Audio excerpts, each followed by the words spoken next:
My wife faked a girls' trip, vanished, returned years later with a baby. I refused her pleas, exposed betrayal, and left her to face karma in revenge. My entitled wife disappeared after a girls' trip. Years later, she showed up at my doorstep with a baby, so I destroyed her life. You know how people always say things like, "I never saw it coming"? Well, that's exactly how it was for me. My wife and I were together for a solid 4 years, married for all of it. I honestly thought we had a good thing going. We had plans, a whole life mapped out, and for the most part, I really thought we were on the same page. Now, here's the thing. We both wanted kids, or at least I thought we both did. Right after we got married, we started talking about it seriously. She'd always say how she wanted 2 or 3 kids, kept going on about what we'd name them, how we'd decorate the nursery, the whole thing. She'd even sit online looking at baby clothes and baby gadgets, planning this life with our future kids. It was kind of our thing to talk about it, something that kept us close. So we were excited, ready to start this next chapter together, and everything seemed perfect. But then we got hit with some bad news that just knocked the wind out of me. After a few months of trying to have kids, we went to a doctor to see what was going on. Long story short, it was me. My count was way too low. And the doctor basically told us that the chances of us having kids naturally were slim to none. It was like a punch to the gut. I felt useless. All those plans we had just gone in an instant. The news hit me hard. Like really hard. I ended up in a pretty bad place for a while. Therapy eventually helped, but at the start, I was a total mess. She seemed pretty supportive at first, saying it didn't matter and that she'd be happy with just the 2 of us. But even from the beginning, there was something off about how she said it. It's like she just dropped it way too quickly. One minute she was all about having a family, and the next she's saying she didn't need kids to be happy. Now, don't get me wrong, I get that people change their minds, but her whole attitude felt weird to me. She'd gone from daydreaming about baby names to just flat out avoiding any talk about kids. And not just that, it was like she started seeing me differently too. Out of nowhere, she'd make these small digs at me, stuff she'd never said before. Comments about how I wasn't taking care of myself, how maybe I should get in shape or be more productive around the house. And yeah, maybe I'd put on a few pounds, but it was like she was just finding things to blame me for. When I confronted her, asking what was up with the sudden attitude change, she'd brush it off. She'd tell me I was imagining things, that I was just being overly sensitive. But I knew something was up. The woman I married, the one who used to sit with me for hours talking about our future, she was different. She wasn't mean exactly, but there was this coldness, like she'd already checked out mentally and was just going through the motions. And over time, I guess I started to believe her when she said everything was fine. I stopped pushing because I didn't want to come across as insecure or needy. Anyway, fast forward a few years and we were just living day by day. We'd fallen into this routine where we barely talked about anything meaningful. It was like we were roommates, more than husband and wife. I tried bringing up other options, adoption, surrogacy, but every time she'd shut it down, saying she didn't want to think about it. She'd say I'm happy as long as we're together, but I never fully bought it. It felt like she was trying to convince herself more than me. Then, out of nowhere, she tells me she wants to go on a girls' trip. Now, it wasn't unusual for her to go on trips with her friends. She'd done it a few times before, and I always supported her. We lived in Brighton, and she talked about how she wanted to go to America with her friends for a while. I didn't think twice about it because we'd built up this trust over the years. So, I even helped her pack, made sure she had everything she needed, and dropped her off at the airport. I remember the last thing she said before she left. She turned to me and said, "Thank you for being so supportive." I thought it was a little weird that she'd say that. It's not like I'd done anything special, but she seemed so genuine, so I brushed it off as her just being appreciative. That night, I stayed up so I could call her once she landed, just to make sure everything went smoothly. Her flight was supposed to take about 9 hours, so I kept myself busy around the house watching TV, checking the clock, and waiting for her to text me that she'd landed. Once I saw her flight had touched down, I gave her a call to check in. The phone rang and rang, but no answer. I figured she was tired, maybe went straight to her hotel and crashed, so I didn't think too much of it. But then morning rolled around, and I still hadn't heard from her. I started feeling this gnawing worry in the pit of my stomach. I tried calling again. Then I sent a few texts thinking maybe she was just busy or her phone was on silent, but after a few more hours of radio silence, I was officially freaking out. I ended up calling her sister to see if maybe she'd heard from her. Nothing. By now, I was seriously starting to panic. I even went as far as calling her friends, the ones who were supposed to be on the trip with her, thinking maybe something had gone wrong with her phone, or maybe she just hadn't had the chance to check in. But when I called them, they were confused too, because they weren't on the trip with her. They were sitting 2 blocks away back home having coffee. That was when it really hit me. She wasn't on a girls' trip. She wasn't with friends. She hadn't gone anywhere with anyone. She was just gone. I sat there holding the phone and it felt like my stomach dropped through the floor. I couldn't wrap my head around it. Why would she lie to me like that? Why would she just leave without telling me? I tried to convince myself it was some kind of mistake, like maybe she'd missed a connecting flight or there had been some emergency and she hadn't been able to call. But deep down, I knew she'd planned this. The whole girls' trip thing. Her saying thank you for being supportive. It was all part of whatever she'd been cooking up in her head. I didn't know what to do. I felt like I was living in some nightmare where I couldn't wake up. This wasn't the woman I'd married. This was someone I didn't even recognize. All the pieces started clicking together. The coldness, the way she'd stopped talking about our future, those little jabs about my looks and my health. She'd been pulling away for a long time, and I just hadn't seen it, or maybe I hadn't wanted to see it. That night, I just sat there staring at my phone, hoping for a text, a call, anything. But nothing came, and deep down, I knew it wouldn't. Waking up the next morning, I remember just lying there staring at the ceiling, hoping maybe it was all some messed up dream, but her side of the bed was empty, and reality hit hard. She'd actually left, she'd packed her bags and vanished. And all those reassurances I told myself the night before that maybe she was delayed or her phone died, they didn't hold up anymore. It was obvious she'd planned this and wanted out. The first few days, I was in total denial. I'd keep calling her phone, hoping I'd hear her voice on the other end, maybe get an explanation. I even left messages. I didn't know what to say half the time, but I kept leaving them, hoping something would get through to her. But all I got was silence, which somehow made it feel worse. It's like I was left to figure it out on my own with no idea what went wrong, like I was a stranger to her all along. At first, her family was as shocked as I was. Her mom didn't know anything about her plans, and they hadn't heard from her either. I ended up going over there more times than I could count, talking to her mom, looking for answers. I think they felt bad for me. Her mom would let me crash. There some nights even made me meals when I couldn't bring myself to cook. She'd sit there listening to me talk about all the little things that didn't make sense, trying to piece together how my life had blown up without warning. And I'll be honest, sometimes I just sat there in silence, too numb to say anything. I went from one extreme to another. Anger, sadness, guilt. I'd keep asking myself what I did wrong. Did I miss some sign? Did I not give her enough attention? There were days I'd go over every conversation we'd had, every fight, trying to figure out what pushed her to leave. I kept running through my mind how I might have saved our marriage, what I could have done differently. I know it sounds dramatic, but I was obsessed with figuring it out, like finding an answer could somehow fix everything. I barely ate, barely slept, and my work started slipping too. People noticed. They'd ask if I was okay, and I'd just shrug it off, say I was dealing with personal stuff. It was embarrassing to admit what had happened, to say out loud that my wife left me without a word. Eventually, I did tell a couple of close friends, and they did their best to keep me distracted, dragging me out to hang out, trying to get me to move on. But even when I was with them, I'd be in my head thinking about her, wondering where she was and why I wasn't enough to make her stay. One of the worst parts was the constant questions from people who didn't know, neighbors, family, friends, even old co-workers who'd heard I was married would ask, "How's married life treating you? And how's your wife?" Every time it was like ripping off a fresh scab. I didn't have the guts to tell them she'd left, so I'd just smile, say everything was fine. But that lie felt heavier every time I told it. Therapy ended up being the only thing that helped. I'd never gone before, but after a few months of barely functioning, I knew I couldn't handle it on my own anymore. So I found a therapist and started going every week, talking to someone neutral, someone who didn't know her or me or any of our baggage. It helped. I'd vent about the anger, the betrayal, the hole she'd left in my life. I'd go on about the sleepless nights, how I'd lie awake replaying everything over and over. The therapist helped me see that there was no magic moment that would have kept her here. She made the choice to leave, and that was on her, not me. That was a hard pill to swallow. For the longest time, I felt like there was something wrong with me, that I'd somehow driven her away. But slowly, I started seeing things differently. She'd been cold and distant for a long time, and I'd just ignored it, hoping things would get better on their own. I'd convinced myself that I could hold it all together, that somehow my effort alone was enough to keep our marriage alive. It was painful to accept that it wasn't. As time went on, I started taking small steps to rebuild my life. I'd lost a lot of myself in our marriage, and I hadn't realized it until she left. I'd always been the guy who made an effort, who'd go out of his way to make sure she was happy, to make sure our home life was comfortable. But now, I had all this time on my hands and I didn't know what to do with it. So, I started picking up old hobbies again, stuff I'd forgotten about.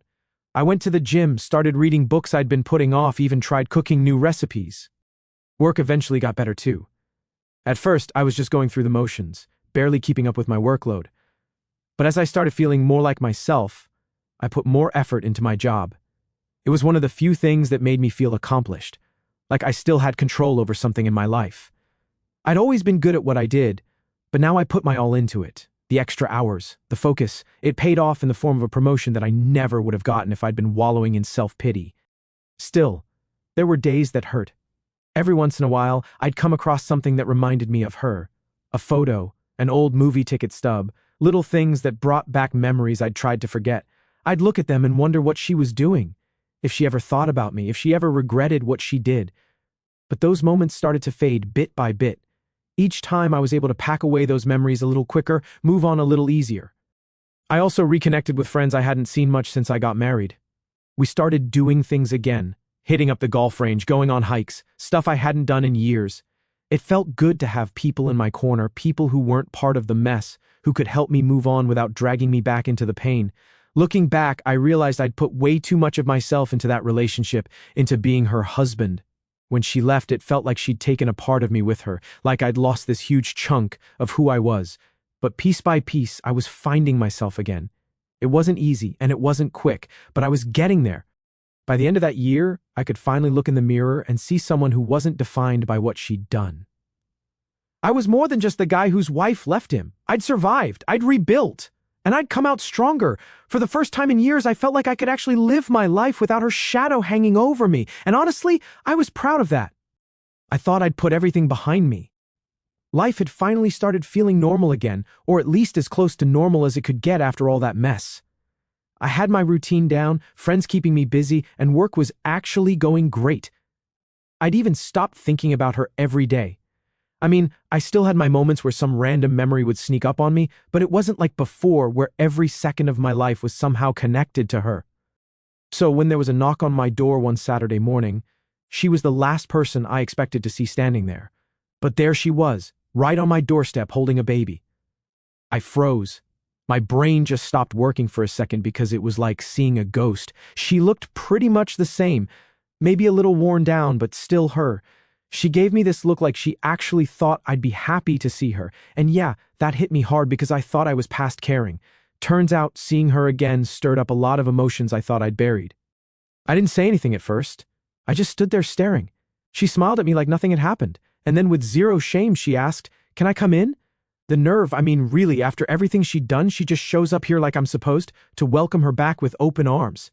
But I kept my cool. Told her, no, you can stay right there and explain. I didn't want her in my house, bringing all that chaos back into the place I'd built up again, the one space I'd made mine. She looked a bit thrown off, but she stayed where she was and just dove into her story. She started with, "I know this might be a shock, but I wanted to come back and explain everything." She even had this hopeful look on her face, as if she genuinely believed I'd be open to hearing her out. I was torn between laughing in her face and just shutting the door right there, but I was too curious. I wanted to know what her excuse was, what she'd come up with to justify the way she'd vanished. She went on talking about how she'd made a mistake leaving, how she realized she'd lost the best thing that had ever happened to her. Her words, not mine. She said she'd spent a lot of time reflecting and that after having this baby she finally understood what really mattered in life.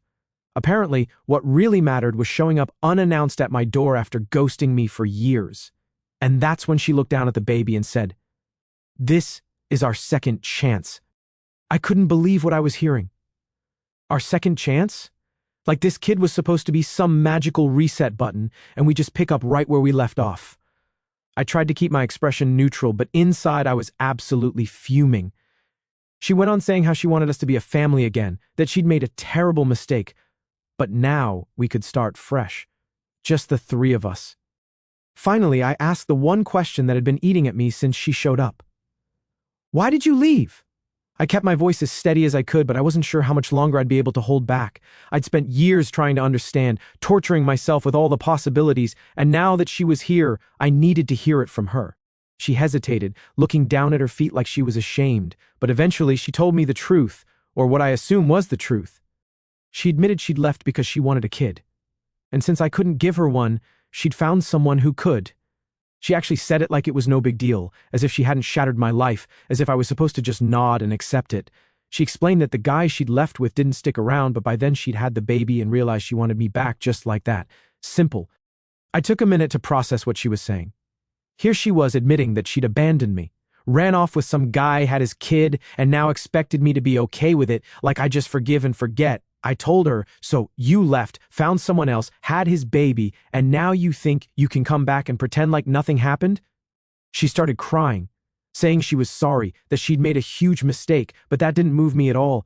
She kept saying how she realized that I was the one she truly loved and that we were meant to be together. Honestly, it was hard to keep a straight face. I couldn't believe how delusional she sounded. This wasn't love, this was desperation, and I could see it all over her face. Then she tried to guilt trip me, going on about how it wasn't easy being a single mom, how hard it had been for her. She actually tried to make herself the victim in all this, as if her choices hadn't led to exactly where she was now. She told me she needed my support, that she was ready to make things work this time. The whole time I just kept thinking, who does she think I am? I stood there taking it all in, but at this point, I was done listening. I told her straight up, look, you made your choice a long time ago, and now you have to live with it. There's no second chance here. She looked stunned, like she'd never even considered that I'd say no, like she really thought she could just waltz back into my life because it was convenient for her. And then, just when I thought she'd finally get it and leave, she got mad. Her tone changed, and she started yelling at me, saying I was being selfish, that I owed her a chance to make things right. She said that if she'd wanted to, she could have divorced me back then and taken half of everything. She even had the nerve to bring up the house, saying it should still be hers. It was like her true colors were coming out right in front of me, and I felt this wave of relief. I was finally seeing her for who she really was. I didn't argue with her. I didn't raise my voice. I just looked at her and said, we're done. You wanted a different life and now you have it. This isn't my responsibility anymore. With that, I shut the door in her face, cutting off whatever final words she had left. Standing there, hearing her muffled shouts from the other side of the door, I felt this strange calm wash over me. She could knock, yell, cry, whatever, but I knew I'd never let her back in. The woman I'd loved, the woman I'd married, she was gone. And in her place was this stranger who thought she could pick up the pieces when it suited her. I walked away from the door and sat down, feeling lighter than I had in years. After I slammed the door on her, I thought that was it. I figured she'd get the message and just leave. But no, instead, she started banging on the door, yelling all kinds of things. I couldn't believe the nerve. There I was in the one place that was mine, the one place I'd managed to rebuild from the mess she'd left me in. And she had the audacity to stand there, demanding I listen to her. At first, I thought about ignoring it, just letting her scream until she got tired. But then I got curious. I wanted to hear what kind of reasons she'd come up with this time. So I opened the door just a crack, enough to show her that I was listening, but not letting her in. She looked like she'd just taken a slap to the face. Probably shocked that I hadn't given her the reaction she wanted.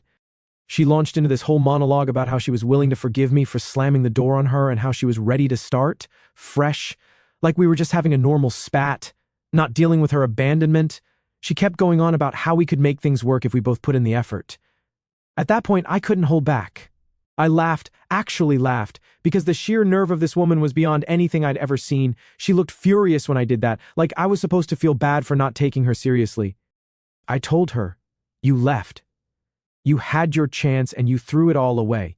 I'm not just going to pretend none of that happened because you feel like it. Her face went red, and she started saying things like, you don't understand how hard it was for me. She went on about how she'd been so lost after leaving and how she'd realized too late that she'd made a mistake. But I wasn't buying it. I told her that leaving was a choice she made. She had planned it, lied about it, and then went through with it. Her regret didn't mean anything now. And that's when she snapped. Her whole tone changed. She dropped the sad, remorseful act and started going off on me, saying how I was being unfair, how I didn't have the decency to give her another chance. She actually had the guts to say, if I'd wanted to, I could have taken everything from you back then. I could have taken half of everything you own. I just stood there amazed. This woman who'd left me without a word now thought she was entitled to some kind of reward for not trying to ruin me financially, like she deserved credit for not being as terrible as she could have been. I told her, so what am I supposed to be grateful? Grateful that you only ditched me and didn't take my stuff with you. She stared at me, her face a mix of anger and something else. Maybe desperation, maybe guilt. But honestly, by that point, I didn't care. I was just done. All those years I'd spent feeling guilty, questioning myself, wondering if I was somehow responsible for her leaving. They melted away right there. I finally saw her for who she was. And it felt like the weight I'd been carrying around was finally lifted. She wasn't done, though. She started pacing on my porch, ranting about how I'd never find anyone like her and how I'd regret not giving her another chance. She actually tried to make me feel like I was the one who was missing out by not taking her back. It was bizarre. Here she was, the one who destroyed everything we had, acting like I should be begging her to stay. When she saw that I wasn't budging, she got even louder, going on about how I'd forced her to leave in the first place. She claimed that if I'd been more understanding about the whole kid thing, none of this would have happened. Apparently, according to her logic, my inability to give her a child meant I had failed her as a husband, which somehow justified her running off to have one with someone else. The mental gymnastics were impressive. Honestly, I couldn't believe she was trying to pin her choices on me. I told her flat out, "Look, if you wanted a kid that badly, you could have told me the truth. You didn't have to lie to my face and pretend everything was fine while planning your exit." She had nothing to say to that, just stared at me like I'd slapped her, but I didn't let her get a word in. I went on telling her, "You made that choice all on your own, and now you've got to live with it. That's not my problem." She tried one last angle, switching back to her sad face, asking me to think about the child and how I was being unfair by turning my back on him. She had the kid in her arms, and she actually used him to guilt-trip me like I was the bad guy here. But I wasn't falling for it. I told her, "I don't know that child. I have nothing to do with him. He's not mine, and neither are you." And that was it. I could see the realization finally sinking in for her. She knew I wasn't going to change my mind, that there was no way I'd let her back into my life.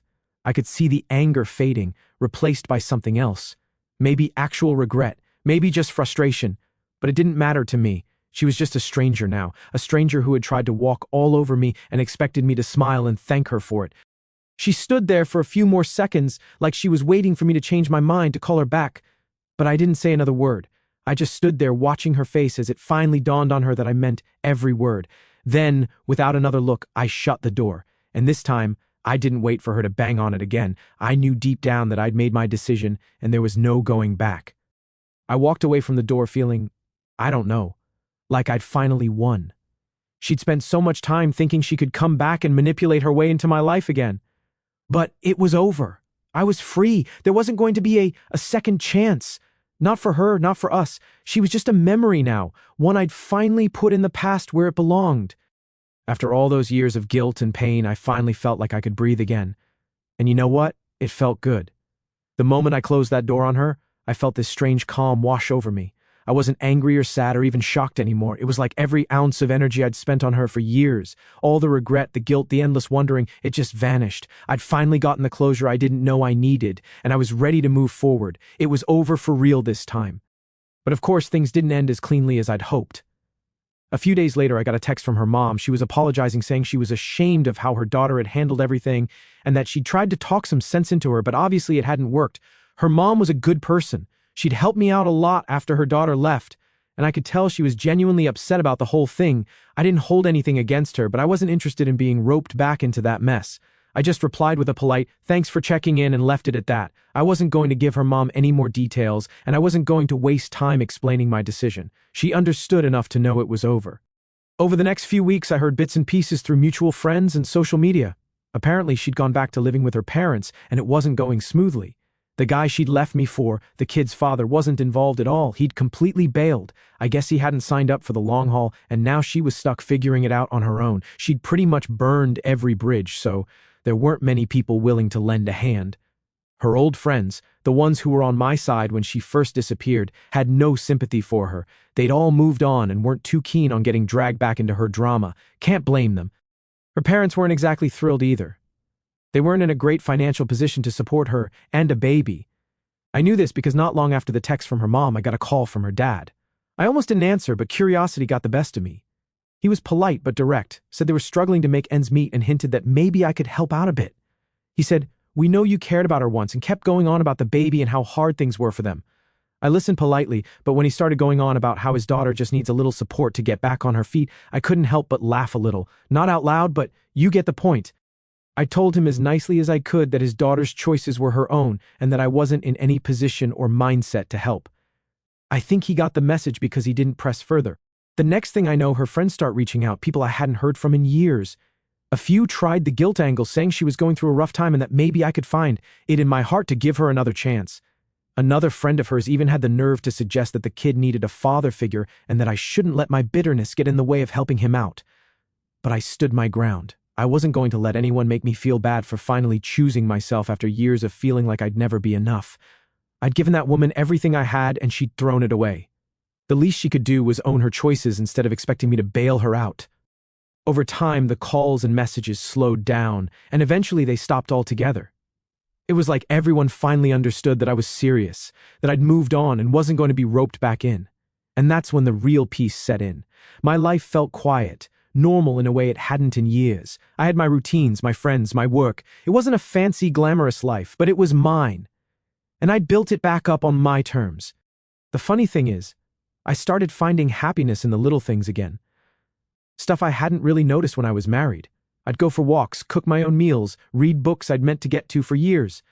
The freedom was refreshing, and I realized I didn't need anyone's permission to live the way I wanted. For once, I wasn't constantly worried about someone else's approval or happiness. It was like I'd gotten my life back piece by piece. Every now and then, I'd run into someone who knew both of us, and they'd ask, "Hey, whatever happened with her?"